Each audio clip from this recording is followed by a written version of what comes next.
कि आज है आपका 11 मई को आपका थर्ड शिफ्ट का बीएसएस एमटीएस का जो एग्ज़ाम था आपका समाप्त हो गया है। तो आज की इस वीडियो में हम लोग देखेंगे थर्ड शिफ्ट में पूछे गए 25 जीके जिसके प्रश्न में से अधिकतम रियल प्रश्न मिल गए हैं, तो सभी प्रश्नों को देखेंगे विथ एक्स्ट्रा फैक्ट के साथ। ठीक है, तो चलिए वीडियो को शुरू करते हैं बिना किसी देरी के। इससे पहले अगर आप चैनल पर नए हैं, चैनल को सब्सक्राइब कर लीजिएगा और नोटिफिकेशन बेल कॉल पे क्लिक कर लीजिएगा। इसका जो पीडीएफ है आपको अंग्रेजी प्लस हिंदी दोनों माध्यम में आपको टेलीग्राम पे उपलब्ध करा दिया जाएगा। तो टेलीग्राम का लिंक नीचे दिया गया है डिस्क्रिप्शन में, आप लोग जाकर वहाँ से ज्वाइन हो सकते हैं। ठीक है, तो देखिए आज का जो हमारा पहला प्रश्न पूछा गया था आपका, पल्लव वंश का अंतिम शासक कौन है। ठीक है, कौन है मतलब कौन था पल्लव वंश का अंतिम शासक, तो आपको बता दें इसका जो राइट आंसर है आपका अपराजित वर्मन। ठीक है, अपराजित वर्मन इसका राइट आंसर हो जाएगा। अपराजित वर्मन पल्लव वंश का अंतिम शासक था। उन्होंने वारागुण वर्मन द्वितीय को पराजित किया था और उनका वध कर दिया था। इसके अलावा चोल शासक आदित्य प्रथम के द्वारा उनकी हत्या कर दी गई थी। और किसका, तो अपराजित वर्मन का, जो कि आपका पल्लव वंश का अंतिम शासक था। और पल्लव वंश का जो स्थापना किया था किसने किया था, तो ये आपका सिंह विष्णु ने किया था। ठीक है, कल के शिफ्ट में आपका ये प्रश्न पूछा जा सकता है कि पल्लव वंश का स्थापना किसने किया था, तो सिंह विष्णु ने आपका पल्लव वंश का स्थापना किया था। ठीक है, तो ये प्रश्न आपका रिपीटेड ही है, पहले भी पूछा जा चुका है। एक प्रश्न आपका बिल्कुल न्यू पूछा गया था कि निम्नलिखित महाद्वीपों में से किस महाद्वीप को विज्ञान के लिए समर्पित महाद्वीप कहा जाता है। ठीक है, क्या के लिए, तो विज्ञान के लिए समर्पित महाद्वीप किस महाद्वीप को कहा जाता है, तो इसका जो राइट आंसर है आपका अंटार्कटिका हो जाएगा राइट आंसर। अंटार्कटिका महाद्वीप को विज्ञान को समर्पित महाद्वीप कहा जाता है। इसके अलावा अंटार्कटिका महाद्वीप की संरचना जानने के लिए विभिन्न देशों ने वहाँ पर क्या किए हैं, केंद्र स्थापित किए हैं। ठीक है, भारत ने भी इस महाद्वीप की संरचना और जलवायु का अध्ययन करने के लिए दक्षिण गंगोत्री नामक एक केंद्र भी स्थापित किया है। तो ये भी पूछा जा सकता है कि भारत ने किस महाद्वीप में आपका दक्षिण गंगोत्री नामक केंद्र स्थापित किया है, तो अंटार्कटिका इसका राइट आंसर हो जाएगा। इसके अलावा ये आपका कोई देश नहीं है, ये आपका इसे श्वेत महाद्वीप भी कहा जाता है, तो इस बात को भी याद रखिएगा।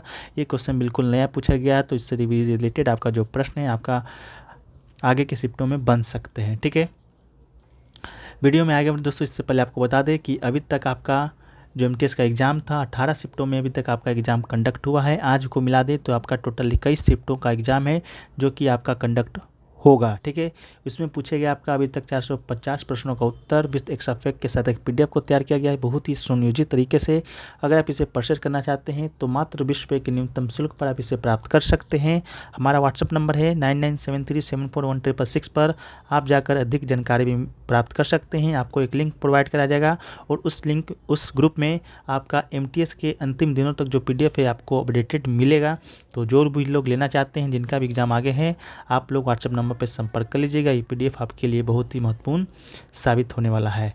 एक क्वेश्चन पूछा गया था जून 2022 में नीति आयोग के सीईओ कौन हैं। ठीक है, तो जून 2022 तक जो नीति आयोग के सीईओ थे वो आपका परमेश्वरन अय्यर थे। ठीक है, परमेश्वरन अय्यर आपका राइट आंसर हो जाएगा। लेकिन वर्तमान में बात करेंगे नीति आयोग के सीईओ के, तो वो आपका चेंज हो चुके हैं और वो है आपका श्री वीवीआर सुब्रमण्यम। ठीक है, वर्तमान में आपका ये सीईओ हैं। बात कर लेते हैं नीति आयोग की, तो नीति आयोग का जो स्थापना है आपका कब हुआ था, तो ये दोस्तों आपका 1 जनवरी 2015 को हुआ था। कब हुआ था, 1 जनवरी 2015 को आपका नीति आयोग का स्थापना हुआ था। किसके स्थान पर हुआ था, तो दोस्तों आपका योजना आयोग के स्थान पर आपका नीति आयोग का स्थापना हुआ था। योजना आयोग को अप्रैल 2014 में आपका क्या कर दिया गया था, समाप्त कर दिया गया था। इसके बाद आपका 1 जनवरी 2015 को नीति आयोग का स्थापना होता है। इसके अलावा इसके जो अध्यक्ष होते हैं वो कौन होते हैं, तो इसके जो अध्यक्ष आपके होते हैं वो आपके प्रधानमंत्री ही होते हैं। जो वर्तमान में भारत के प्रधानमंत्री होंगे वही आपका नीति आयोग के अध्यक्ष होंगे। तो वर्तमान में प्रधानमंत्री कौन है, तो ये दोस्तों आपके श्री नरेंद्र मोदी जी हैं। तो वर्तमान में आपके नीति आयोग के अध्यक्ष भी कौन होंगे, तो आपके नरेंद्र मोदी जी ही होंगे। ठीक है, नीति आयोग के विषय में हम लोग जानते हैं। तो एक आपका और होता है जो कि आपका उपाध्यक्ष होता है, जो कि वर्तमान में आपके डॉक्टर सुमन के बेरी है। ठीक है, तो उपाध्यक्ष और सीईओ और अध्यक्ष तीनों को याद रख लीजिएगा। और इसका जो स्थापना है कब हुआ था, तो 1 जनवरी 2015 को हुआ था। ये सरकार का थिंक टैंक योजना आपका आयोग है। और किसके स्थान पर हुआ था, तो ये भी दोस्तों आपको याद रखने की जरूरत है। योजना आयोग के स्थान पर आपका नीति आयोग का जो स्थापना है आपका हुआ था। ठीक है, अगला क्वेश्चन देखिए पूछा गया था चंद्रगुप्त ने कौन सी उपाधि प्राप्त की थी, तो इसके विषय में दोस्तों हमने आज के सेकेंड शिफ्ट के वीडियो में ठीक है, सेकेंड और फर्स्ट, ठीक है, सेकेंड और फर्स्ट दोनों शिफ्ट के वीडियो में हमने आपको चंद्रगुप्त के बारे में बताया था कि चंद्रगुप्त ने कौन सी उपाधि धारण की थी। जब आपका नालंदा विश्वविद्यालय वाला क्वेश्चन को हम लोग हल कर रहे थे, उसी में दोस्तों हमने आपको एक्स्ट्रा फैक्ट के तौर पर बताया था। चंद्रगुप्त प्रथम की बात करेंगे तो गुप्त वंश का पहला शासक था जिन्होंने महाराजाधिराज की उपाधि धारण की थी। तो आपका महाराजाधिराज आपका राइट आंसर हो जाएगा। अगर आपको नहीं विश्वास है तो आप लोग जाकर फर्स्ट या सेकंड शिफ्ट का कोई का भी वीडियो उठाकर देख सकते हैं कि हमने ये आपका जो लाइन है, ये आपको वर्ड है, आपको डिस्कस किया था कि नहीं किया था। ठीक है, चंद्रगुप्त प्रथम गुप्त राजा घटोत्कच के पुत्र थे और राजवंश के संस्थापक गुप्त के पौते थे। दोनों को इलाहाबाद स्तंभ शिलालेख में महाराजा कहा गया है। और गुप्त वंश के जो संस्थापक थे आपका श्रीगुप्त थे। कौन थे? श्रीगुप्त थे। और आपका जो प्रसिद्ध चीनी यात्री था फायान, वो आपका चंद्रगुप्त द्वितीय के शासनकाल में भारत आया था। लेकिन आपका चंद्रगुप्त प्रथम का पूछा गया था आपका कौन सी उपाधि धारण की है, तो महाराजाधिराज की उपाधि धारण की है। इसके अलावा बात कर लेते हैं नालंदा विश्वविद्यालय का, जो कि आपका फर्स्ट और सेकंड दोनों शिफ्ट का आपका जो क्वेश्चन आपका बन चुका था। तो नालंदा विश्वविद्यालय का स्थापना आपका कुमार गुप्त के द्वारा दोस्तों आपका हुआ था। तो आपका क्या राइट आंसर हो जाएगा दोस्तों? तो आपका अगर नालंदा विश्वविद्यालय पूछ दिया जाए तो आपका राइट आंसर आपका हो जाएगा क्या? कुमारगुप्त। ठीक है, अगला क्वेश्चन पूछा गया था कि भारत का सबसे, ठीक है, भारत का सबसे पुराना ज्वाइंट बैंक कौन सा है? तो देखिए, भारत का जो सबसे पुराना जो ज्वाइंट बैंक है वो आपका ऑप्शन के अनुसार आपका इलाहाबाद बैंक है, जो कि आपका वर्ष 1865 में स्थापित हुआ था। ठीक है, कब हुआ था? तो 1865 में। ये भी प्रश्न आपको शायद पूछा जा सकता है कल के शिफ्टों में। स्टॉक बैंक की बात करेंगे तो संयुक्त स्टॉक बैंक एक ऐसा बैंक है जिसके एक से अधिक शेयर धारक होते हैं। ठीक है, इसके अलावा भारतीय स्टेट बैंक देश का सबसे पुराना बैंक है। इसको भी याद रखिएगा, देश का सबसे पुराना बैंक कौन सा है? तो भारतीय स्टेट बैंक है, और जिसकी जो स्थापना है 1806 ईस्वी में आपका हुआ था। ठीक है, अगला क्वेश्चन की ओर बढ़ें तो अगला जो क्वेश्चन पूछा गया था आपसे कि दिल्ली सल्तनत की पहली महिला शासिका कौन थी? तो इसका जो राइट आंसर आपका होने वाला है वो आपका रज़िया सुल्तान होने वाला है। ठीक है, रज़िया सुल्तान दिल्ली की गद्दी पर बैठने वाली पहली और एकमात्र मुस्लिम महिला थी। वो अपने पिता इल्तुतमिश की उत्तराधिकारी बनी थी और 1236 में आपका शासन किया था। 10 अक्टूबर 1236 को शासन पर बैठती है और 14 अक्टूबर 1240 तक दिल्ली सुल्तान के रूप में कार्य करती है। जन्म की बात करेंगे तो आपका सुल्तान इल्तुतमिश की बेटी थी और इसकी पत्नी थी सुल्तान इल्तुतमिश की कुतुम बेगम, उसी की बेटी थी आपका रज़िया सुल्तान। 1236 से 1240 तक आपका दिल्ली सल्तनत की गद्दी पर शासन किया था। दिल्ली सल्तनत की बात करेंगे तो इसकी स्थापना किसने किया था? तो कुतुबुद्दीन ऐबक ने गुलाम वंश के साथ आपका दिल्ली सल्तनत का स्थापना किया था। और यंश का जो अंतिम आपका वंश था वह था आपका लोदी वंश, जिसका अंतिम शासक था इब्राहिम लोदी, जिसको बाबर ने पानीपत के प्रथम युद्ध में हराकर आपका दिल्ली सल्तनत का खात्मा किया था और भारत में मुगल साम्राज्य का स्थापना किया था। कब किया था? तो 1526 ईस्वी में आपका किया था। अगला क्वेश्चन पूछा गया था आपसे कि हॉकी में येलो कार्ड देकर खिलाड़ी को कितनी देर तक बाहर किया जाता है? तो इसका राइट आंसर दोस्तों 5 या 10 मिनट के अंतराल में जो ऑप्शन होगा वो आपका राइट आंसर हो जाएगा। ठीक है, बात करें छोटे मोटे फाउल जैसे खिलाड़ी को धक्का दे देना या गेंद की राह में बाधा पहुंचाना, इसके लिए अंपायर क्या करता है? आपका ग्रीन कार्ड देता है, जो कि एक तरह की चेतावनी होती है। ठीक है, अगर आपको 3 ग्रीन कार्ड मिल जाएगा, 3 ग्रीन कार्ड के बाद आपको येलो यानी पीला कार्ड दिया जाता है। इसमें अंपायर खिलाड़ी को 5 या 10 मिनट के लिए खेल से निलंबित कर सकता है। तो आपका 5 या 10 ऑप्शन में होगा, जो कि बिल्कुल राइट आंसर आपका हो जाएगा। अगला क्वेश्चन पूछा गया था आपका चंद्रयान 3 है, जो कि कब लॉन्च किया गया था? तो चंद्रयान 3 की अनुमानित तिथि आपसे पूछा गया था। तो ये दोस्तों आपका भारत जून 2023 तक में आपका चंद्रयान 3 मिशन को चंद्रमा पर लॉन्च करने की योजना बनाया हुआ है। तो जून 2023 आपका इसका क्या होगा? राइट आंसर हो जाएगा। यह यान चंद्रमा की सतह के बारे में जानने के लिए एक लैंडिंग मॉड्यूल है, जो कि रोबोटिक रोवर लेकर उड़ान भरेगा। और भारत पहली बार 2008 में चंद्रयान 1 के साथ चांद पर पहुंचा था और रूस जुलाई 2023 में अपने लूना 25 मिशन को लॉन्च करने की योजना बना रहा है। ठीक है, तो इसको भी आप याद रख लीजिएगा। अगला क्वेश्चन पूछा गया था कि 2022 में कॉमनवेल्थ जो गेम आपका हुआ था वो आपका उसका जो आयोजन है कहाँ पर हुआ था? तो इसका राइट आंसर आपका बर्मिंघम राइट आंसर हो जाएगा। ठीक है, भारत ने बर्मिंघम 2022 में कुल 61 पदक अपने नाम किए थे। और कितवां स्थान पे रहा था भारत ने, तो आपका 4th स्थान पे भारत ने रहा था। तो इसका राइट आंसर आपका बर्मिंघम इंग्लैंड राइट आंसर आपका हो जाएगा। 2022 का कॉमनवेल्थ गेम्स आपका यहीं पर हुआ था, ठीक है। इसके अलावा मीराबाई चानू की बात करेंगे तो कॉमनवेल्थ गेम्स 2022 में स्वर्ण पदक जीतने वाली पहली भारतीय थी, तो इसको भी याद रखिएगा। स्वर्ण पदक किसने जीता था पहला आपका कॉमनवेल्थ गेम्स में 2022 में, तो मीराबाई चानू ने। इसका आयोजन है जो कि आपका 28 जुलाई से 8 अगस्त 2022 तक आपका बर्मिंघम इंग्लैंड में हुआ था। भारत 61 पदक के साथ चौथे स्थान पर था, जिसमें आपका 22 स्वर्ण था, 16 रजत था और आपका 23 कांस्य पदक था, ठीक है। अगला है कि गोवा में थैंक्स जो गिविंग जो त्यौहार होता है उसका दूसरा नाम क्या है, तो दोस्तों इसका दूसरा नाम सुकोट इसका राइट आंसर हो जाएगा। थैंक्स गिविंग के त्यौहार को हिब्रू भाषा में सुकोट के नाम से जाना जाता है। यहूदी नववर्ष के पहले 10 दिन आंतरिक सफाई में बिताए जाते हैं, जहां भक्त अतीत में किए गए गलतियों के लिए दिव्य क्षमा मांगते हैं और आने वाले दिनों में चुनौतियों का सामना करने के लिए आध्यात्मिक शक्ति मांगते हैं। यही आपका थैंक्स गिविंग त्यौहार था, जो कि दोस्तों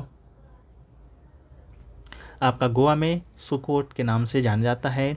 अगला क्वेश्चन आपका रिपीटेड ही पूछा गया था कि मौलिक अधिकार है जो कि आपका किस भाग में है, ठीक है।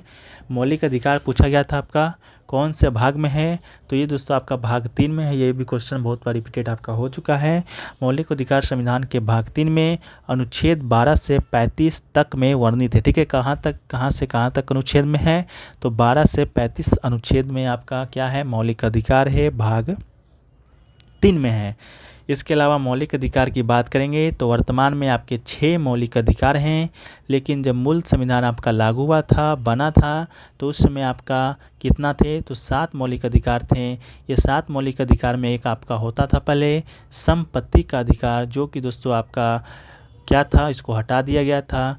तो हटा दिया गया, तो कब हटाया गया, इसके लिए आपका संविधान संशोधन हुआ होगा। तो 46वां संविधान संशोधन 1978 के द्वारा आपका जो संपत्ति का अधिकार था मौलिक अधिकार से हटाकर कानूनी अधिकार बना दिया गया था और अनुच्छेद 300 के क में इसको शामिल किया गया था। तो वर्तमान में 6 मौलिक अधिकार हैं, वो कौन कौन सा है, तो आपका है पहला समता या समानता का अधिकार, जो कि अनुच्छेद 14 से 18 तक में वर्णित है। इसके अलावा आपका स्वतंत्रता का अधिकार है, जो कोई आपका अनुच्छेद 19 से 22 तक में वर्णित है।